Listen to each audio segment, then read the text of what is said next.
The Secretary of Defense, Mark Esper, for his first Sunday show appearance. Mrs. Secretary, welcome to Fox News Sunday. Chris, thank you for having me on today. I have to assume you're just as distressed as I am by hearing Steve Harrigan's report, stories that Turkish-backed militias are executing civilians and Kurdish fighters, reports that the Turks are hitting prisons and that hundreds of either ISIS fighters or their supporters are escaping.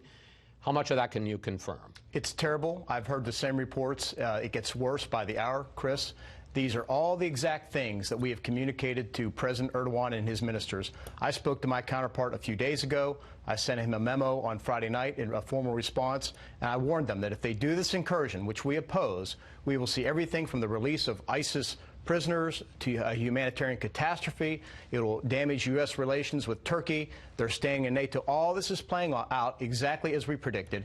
And we, again, urge President Erdogan to stop and go back to the status quo ante. So what is the U.S., what is the Pentagon as the military force there? What are you going to do about it? What are you going to do to stop this? Well, this is part of the terrible situation that Turkey has put us in. And again, despite our protestations, we now know, we believe that the Turks now intend to go further south than originally expected and to go both west and east, which would increase their zone from beyond a 30-kilometer depth and nearly 440 kilometers wide.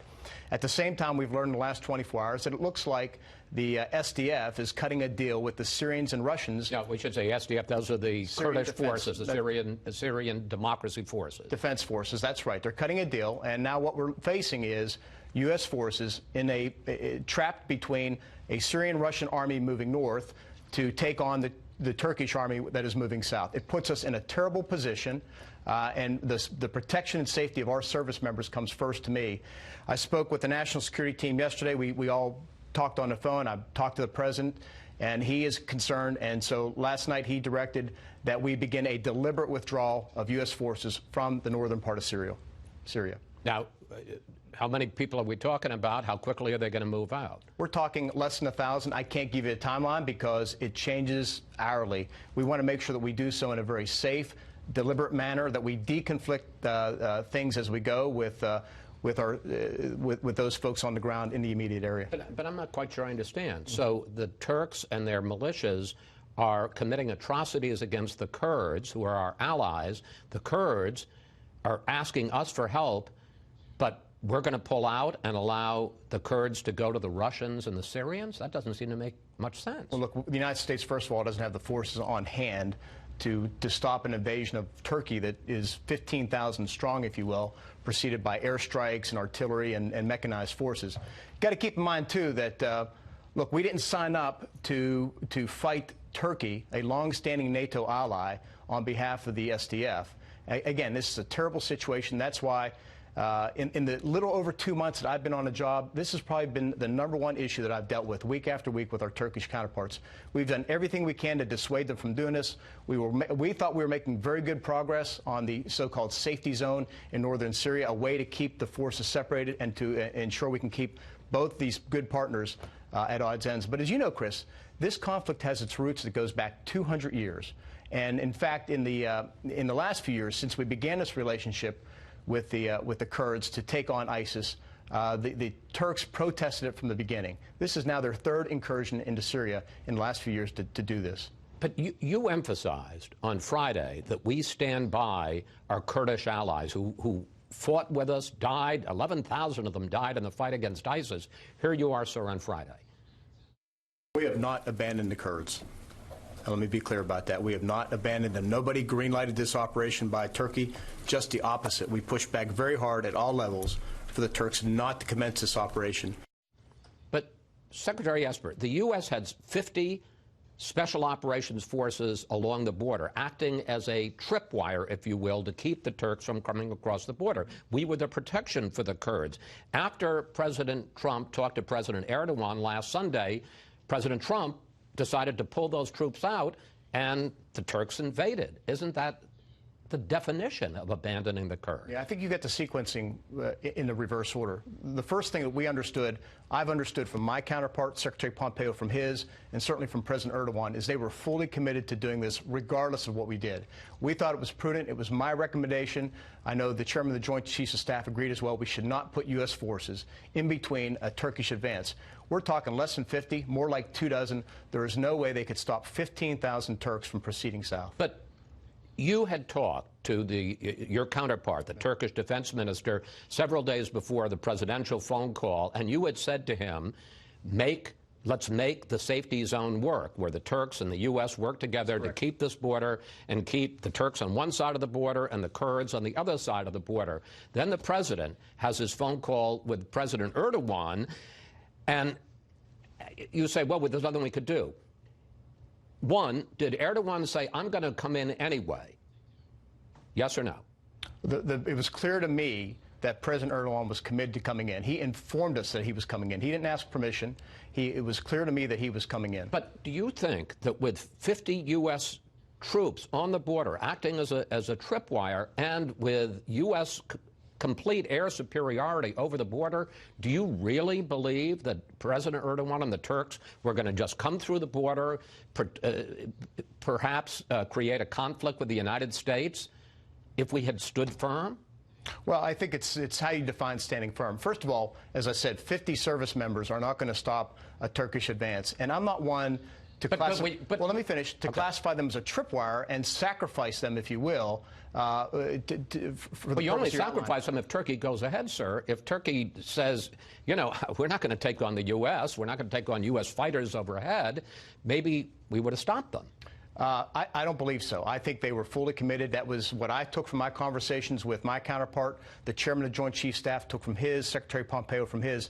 Look, the fact is also, Chris, we are not going to go to war, another war in the Middle East, against a Turkey, which is a long-standing NATO ally that has fought alongside us from Korea all the way through Afghanistan. That's not what we signed up for.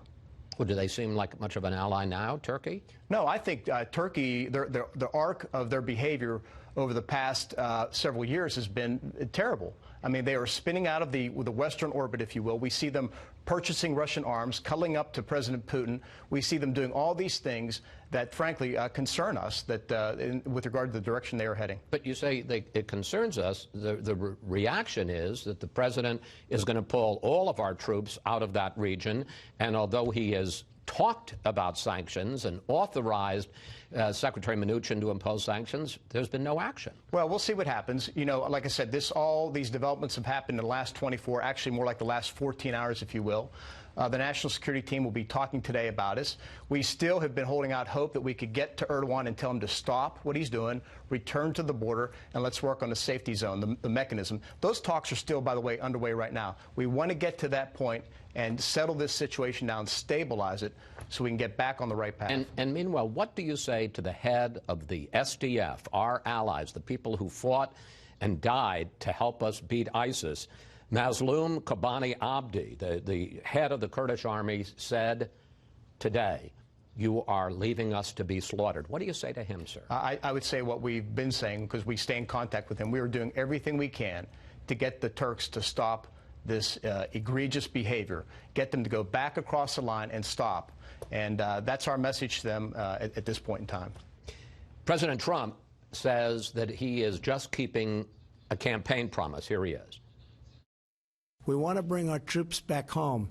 And I got elected on that. If you go back and look at our speeches, I would say we want to bring our troops back home from these endless wars. But while we are in the process of pulling troops at least back in Syria, maybe not out of Syria, although the president has talked about that, you just announced on Friday the president is going to send another 1,800 troops into Saudi Arabia. So are we trying to get out of the Middle East? Are we trying to get out of endless wars or not? Well, we do have the aspiration to relocate our forces, to move back in certain regions of the world so that we can reposition them to deal with the real strategic challenges we face. That is number one, China, and number two, Russia.